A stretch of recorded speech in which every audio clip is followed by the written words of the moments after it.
My call to ministry was unexpected and unwelcome. I'd had a close relationship with God ever since I could remember, but I was almost 40 years old, and being a pastor was not something that I had envisioned for my life.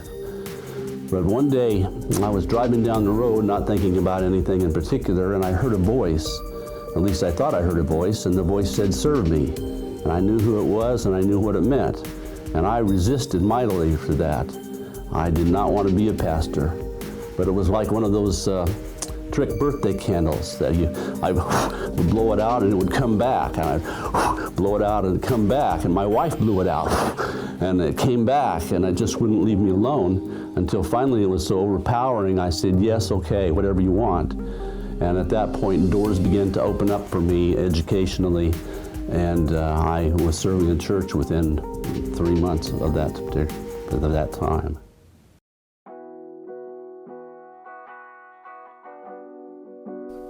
To become a licensed local pastor, you must go through the candidacy process just like our sisters and brothers who are called to ordain ministry. That candidacy process is very interesting and fun.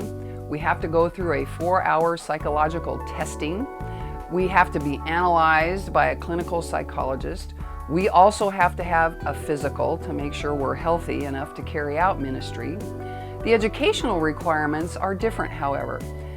Licensed local pastors must complete 5 years of course of study.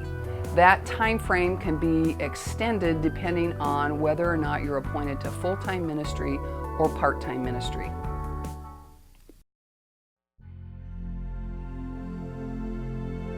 We do everything that elders can do. We marry and bury, we baptize, we serve communion, we preach. We do all those things. We can serve on certain committees and boards in the district and conference. So you're trying to discern if you're called to ministry as a licensed local pastor. The first bit of advice I would give you is listen. Listen with your heart and listen with your mind.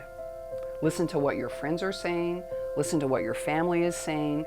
Listen to what your pastor is saying. Listen to what God is saying.